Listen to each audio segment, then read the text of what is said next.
I haven't been live like this in a long time. Camera set up straight. I think I just messed it up. There we go. Yeah, but some of you was asking me on social media and even commented down below on YouTube, basically asking me what are my thoughts on the AMAs and ABC canceling Chris Brown's Michael Jackson Thriller tribute, the Thriller 40 performance, basically, because it was a Beat It, Want to Be Starting Something, Billie Jean, um, and Thriller performance.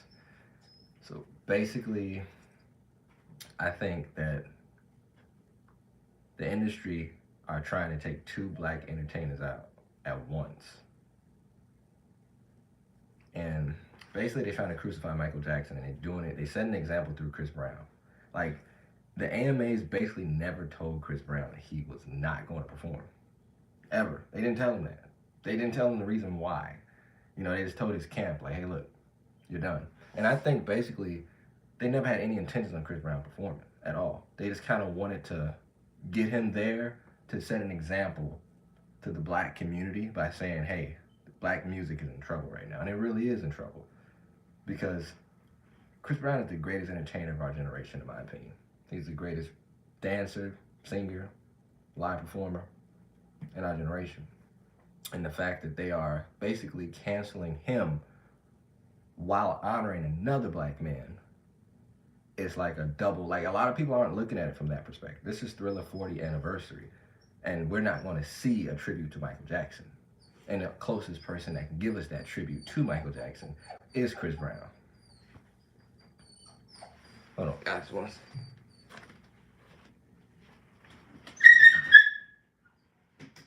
What is this dog doing?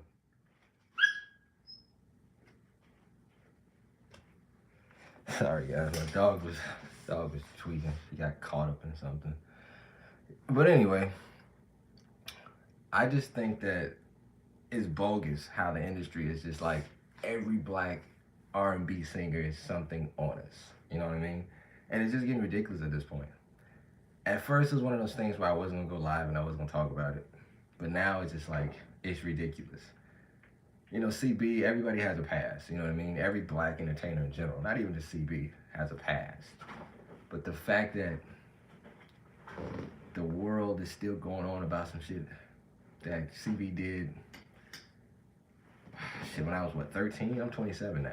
I didn't forget about it, I feel like a performer should perform, regardless. Now, I'm not saying that if you go out and murder, shoot up a school or some shit, like, you should better perform, but I feel like a performer should be able to perform. Separate the man from the music and the magic, so to speak. You know what I'm saying? And I feel like a lot of people don't know how to do that. And I just think it's bogus. And it's not even personal to Chris Brown because, like I said, the AMA has never had any intentions on letting CB perform. This is the last attempt for them to assassinate Michael Jackson. Their last attempt. Nobody in this generation could perform, like I said.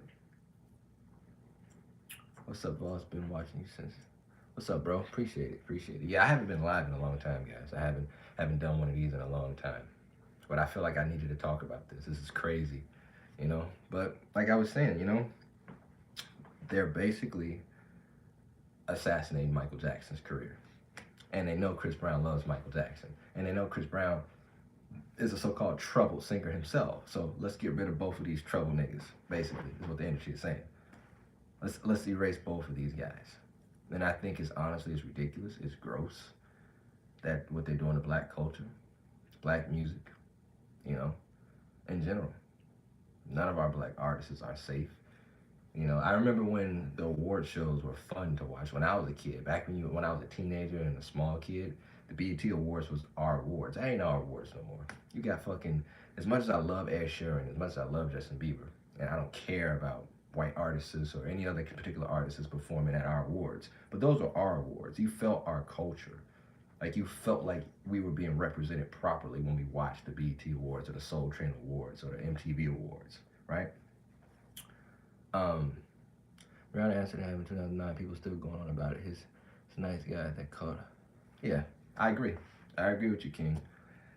CB got caught up in the heat of the moment, and what happened happened. I'm not justifying what happened, but I feel like if that were to happen to any other person in the world, nobody would even hear about it. But since CB was a mega star in the making, they had to make an example out of him. It's white supremacy basically. Make an example out of the yellow nigga basically. You know, and I can get deeper than that, but I don't want to offend nobody on here. But it's just ridiculous to me. His apology numerous times in the media, and he said himself, the person who handed himself in the next day. I see. That's what I said, and I was telling a friend about that. An abuser don't go to the police station and turn himself in. They don't. They abuse over and over again and ignore that they have a problem. Abuse is a sickness, so to speak. They do it for years. Nobody gets into the spur of the moment and turns himself in at LA County or wherever county he was in, but I know it happened after the Grammys. And I get everybody, Rihanna has fans and the industry wants to protect and make an example, but damn. It's not even the same executives over that situation still there. You know what I'm saying? Like I said, it was fishy to me when I told my fiance, I was like, they're not letting Chris Brown perform. He performed at the AMAs because I found out about it before it got out. In my opinion, he would be bigger than JB with it. True. I honestly think that the torch would have been, because technically Michael Jackson never passed his torch technically because he passed away before he could. But Chris Brown was the next singer, and I mean, you could see it in his music and his dance. He was a better dancer than Usher at 16, in my opinion. Usher wasn't worthy of the torch because Usher couldn't move like Michael. Usher couldn't move like Chris. Chris could move like Michael. He can move like Michael, but Michael like. But he to me he's not a better live dancer than Michael, but he can portray Michael better than anybody on this fucking planet. We all knew he was gonna be the biggest thing, and I feel like the industry was like, we're not gonna have any more powerful black icons. We had Tupac, we had Biggie, we had Michael Jackson, we had Prince. Enough is enough. This nigga fucked up at 19. Let's get him now. Let's get him now so he don't make it to that level. It's like the people that lived in Chris Brown's era knows that he is that level Michael Jackson, but he doesn't get the flowers. And some people need him. Some people in this world need to see you receive your flowers to put you on the same level as the greats. And that's the problem. That's why you see a lot of diehard moonwalkers saying, there's nobody like Michael Jackson. Chris Brown ain't the next Michael Jackson, because they never seen him receive his flowers. They've always seen him receive punishment and see him slandered and dragged in the media. It's like the media literally controls the narrative of Chris Brown. They control what you think of Chris Brown. They control what people want to think about Chris Brown. That's how powerful the media and the narrative is around Chris Brown. They can say Chris Brown has lost his mind, and the next day that should be all over the news, and people be saying, "Oh, he lost his mind." You go on to stream any video games. I do stream video games actually with my buddy Cody. What's your favorite and least favorite album by him? My favorite Chris Brown album is the Fortune album. That's why. Got the symbols right there. The Fortune album means a lot to me because 2012 was a difficult time in my life. Very sad, very difficult. And that was the first album that I was able to afford with my own money. My least favorite Chris Brown album, it's Exclusive. Exclusive is my least listened to album. There's nothing wrong with the album, but I just particularly don't really listen to it a lot. I may listen to it with you or Forever, Wall to Wall. I met you on your channel. Are you going to do a Chris Brown album like Ray? I actually am. I'm just waiting to get all of the albums. I want all the CD covers, and I want to like hold them up. I want to do it like organic with you guys. I don't want to make one of those stupid over edited videos where you like, I have this in the corner popping up and that popping up in the corner. No, I want to have the CD in my hand. And it's just really hard for me to find the exclusive Forever edition because I want to have that one on camera. Because that's the original album that I owned, and I'm just having problems finding that album. So once I get all of those albums and I get the Deluxe Breezy album, I know I have OCD on how I want to do these videos for you guys. So yeah, I am definitely going to do album rate from era 1 to era 2. Those of you who don't know, I feel like Chris Brown's albums should be separated in a different era: new school and old school. Old school is from 2005 to 2015, and new school is 2017 to now. Heartbreak on the Full Moon to now is new school, and original, to royalties is old school in my opinion, because his format changed for albums after royalty. His format completely changed. He adapted to this generation. It was a shift that happened in music in 2015. That if you listen to the music in 2015 that he had on royalty versus 2017, it sounds nothing like. So Chris is really good at adapting to music, similar to Michael Jackson. Like Michael, none of Michael's albums sounds the same. 70s Michael don't sound like 80s Michael. 80s Michael don't sound like 90s Michael. 90s Michael don't sound like early 2000s Michael, and so on and so on and so on. That's how you stay relevant in hip hop. You adapt to the new change, but you still stay true to yourself. And that's not really easy. Because if you don't adapt and you still stay on these trends, you become double stream. Do you listen to his features, like underrated ones? It depends. It depends on who's featuring on CB's song. If it's somebody that I do like Jack Harlow, for example, Sidekick. I didn't listen to the Sidekick verse for so long. I always found the solo versions on YouTube. And then I was like, you know what, let me listen to this. Usher even said Chris Brown's documentary that he's the MJ of his. He is. He is. And I get a lot of Usher fans on the channel that always, say Usher is a better artist and Usher sold more this and sold more that. And that may be true to some degree, but that's only because Chris Brown didn't receive his flowers in Chris Brown's incident. We all know Chris Brown is the best R&B singer in the world. Male or female, in my opinion. Nobody's safe. Beyonce, she has a lot of strong fan base and a lot of strong opinions, but have you listened to all his mixtape before the party? I tried to block in my zone. Yeah, I listened to all CB's mixtapes. I have. My favorite one is the, I think it's like Knights in Tarzana, I believe. The one where he got like the championship rings in gold and black. But yeah, I've listened to pretty much everything to CB. The unreleased stuff, the stuff that people don't think you should know exists. I've scoured the internet all CBs. When does Cody stream again? Cody streams, he typically streams every other day. He's streaming tomorrow, so I will be in Cody's stream tomorrow. I'm gonna post it in my community post when he goes live. I'm gonna shout it out, so make sure you guys join this stream. And what do you think about the Graffiti album? I think the Graffiti album is actually my second favorite Chris Brown album. It really is. The best song on that album is the Graffiti song because it's so deep. It's one of the deepest. It's one of the most slept on songs that he ever created. If you listen to the lyrics, I want everybody in here that's a CB fan to go listen to the Graffiti song right now and go break down the lyrics and what he's saying. That's the deepest song he ever written in my opinion, in his career. That and Zero. But yeah, man. Back to what you were saying. Tomorrow is the stream. I'll let you guys know that. Yeah, Graffiti's a dope song.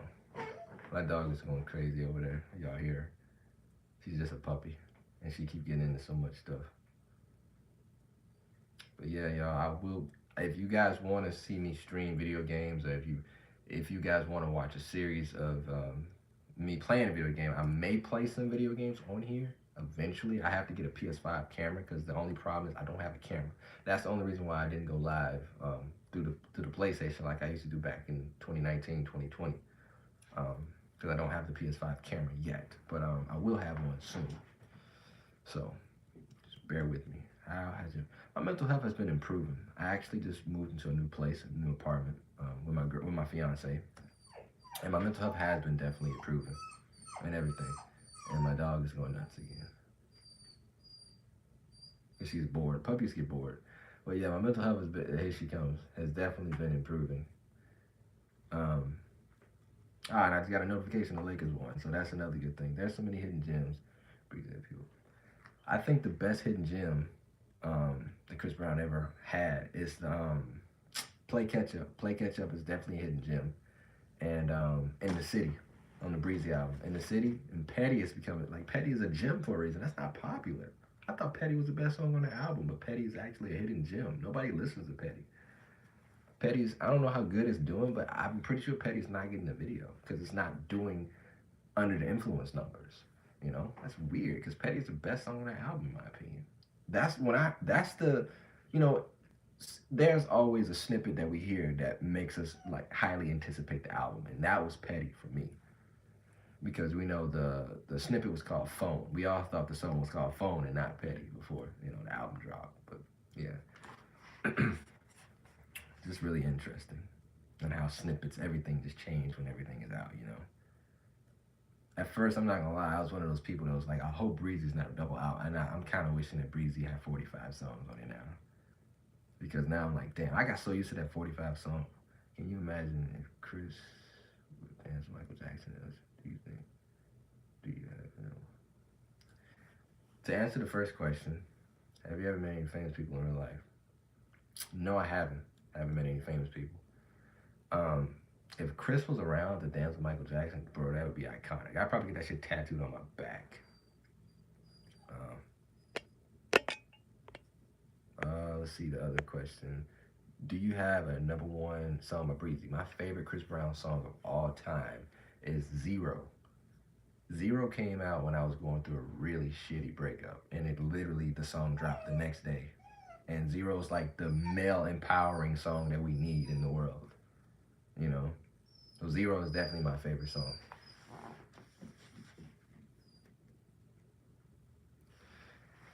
Yeah, that's tough though. Zero, and damn, Paradise. Zero and Paradise is actually another hidden gem. On it's actually another hidden gem on Heartbreak on the Full Moon. My dog is whining. So I had to get her. Imagine if MJ and CB made a song together back then. I mean, it was going to, it was. He actually did say it in 2012 interview, the Fuse interview, I believe. He did say that they were talking about some things, but it just never happened, and he passed away, unfortunately. I think it's crazy how Michael Jackson passed away, and then like right around the time Justin Bieber came out, and I think those fans that made Bieber popular would have flocked to Chris Brown if that incident didn't happen. You know, um, Bieber's popularity would be on CB, basically. I think Bieber benefited from the world like not trusting Chris Brown anymore. If that makes any sense. Once he made that mistake, they was like, okay, is he gonna do this again? I can't listen to him in public, so I gotta find somebody else. And I think the next best thing was Justin Bieber. Hey, it's all right. Hey, come here. But yeah, y'all, it's just crazy going back to the AMAs, and it's just crazy. I honestly think we never gonna see this man perform again unless it's his concert. But I don't think we're gonna see him broadcast. What time is Cody streaming? He usually streams around 10, but Cody lives in Canada, so 10 p.m. I want to say 10 p.m. my time, Chicago time. It's crazy. Chris was on. He was 19, and they villainized that man. They villainized that man as a like a 30-something-year-old.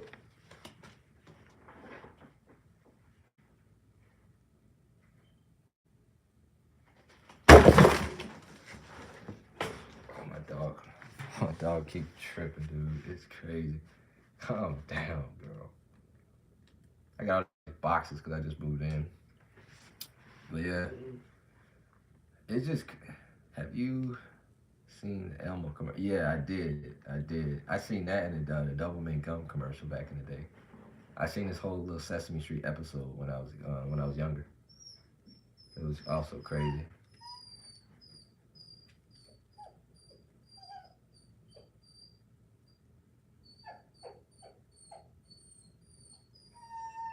My dog is like literally trying to whine to get in the bedroom to get to my girlfriend. And whenever I get up, she just runs and hides.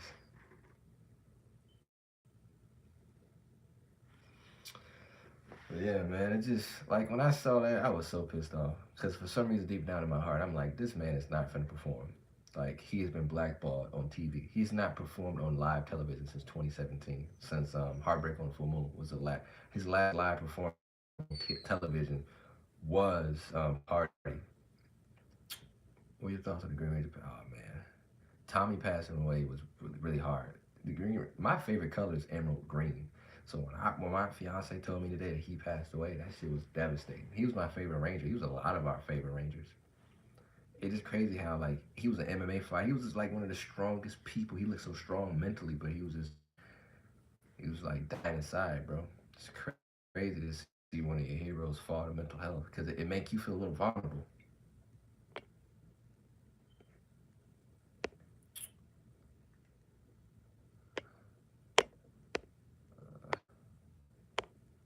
Oh, let me go back to that real quick. What did what do you think about Chris Brown's documentary? Welcome to My Life. I think that documentary was very sensitive towards the world, but it happened too late. I think I don't know if you guys are old enough to remember this, but when the Rihanna incident happened, Chris Brown was not telling anybody why he did what he did. He was just saying sorry to everybody. But I feel like he should have said the shit in the documentary right afterward.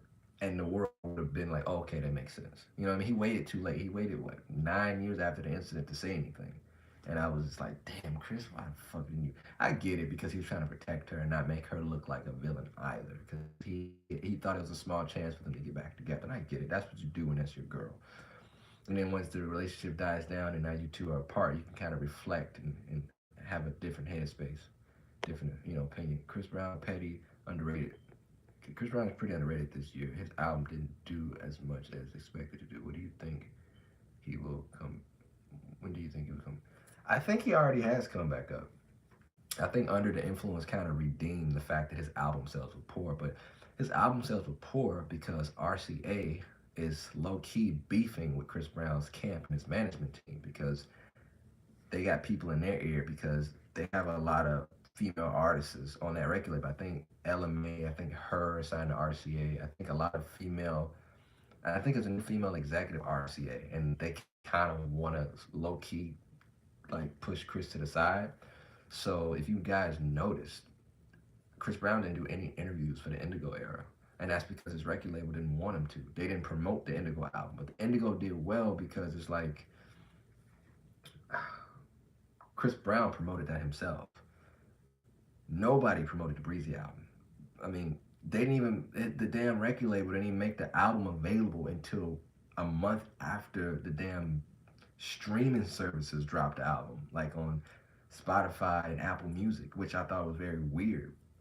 Even though he went about it in a good way, CB went about it in a positive way. Like he got interviews, with Drink Champs and um, forgot that other, he got like a lot of interviews to promote the album himself, but he has no management team that's helping him promote these Breezy album, and I think that's why the sales kind of dropped.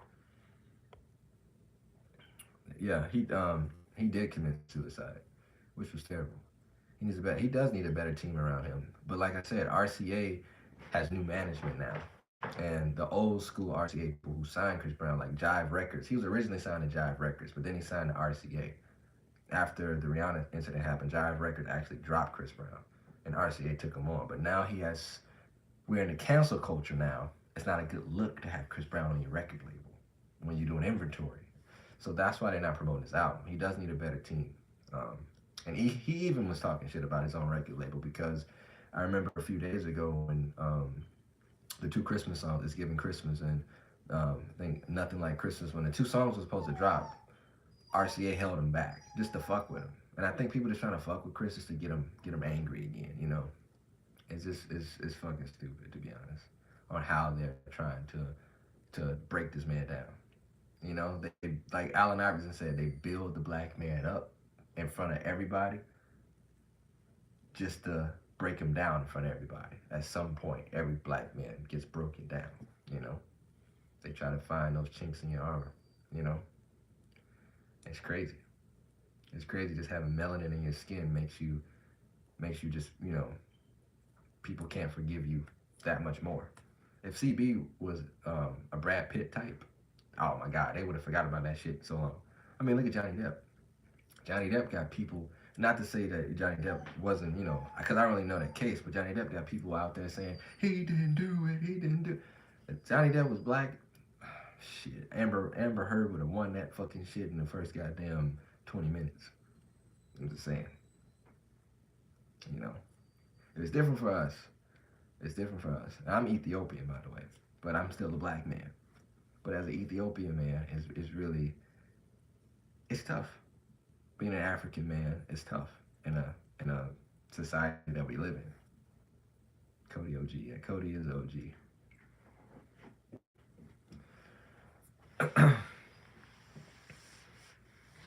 Yeah, guys, it feels good. It feels really good coming back and doing these live streams. I may do them more often. I don't know. I like how they just upload straight to YouTube. Glad you went live, bro. Yeah, I am too. I'm glad these live streams just upload straight to YouTube. That's why I didn't want to. At first, I was actually going to make a video. I was actually going to make a. What other artists do you? That's a good question. I like Ed Sheeran. I do listen to Justin Bieber. I listen to Ed Sheeran, Justin Bieber, Michael Jackson, Post Malone, um, Chris Brown. My finger is The Weeknd, Bruno Mars, Post Malone. Yeah, but nobody better than Chris Brown. I don't give a fuck who I listen to. You ain't better than CB. I can listen to an entire Weekend album. Yeah, that's cool. I can be in a room with all his fans. Yeah, that's cool. But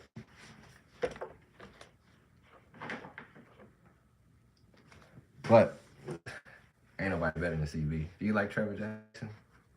Not really. That's the Disney dude. Don't really, don't really know too much of his music. Um,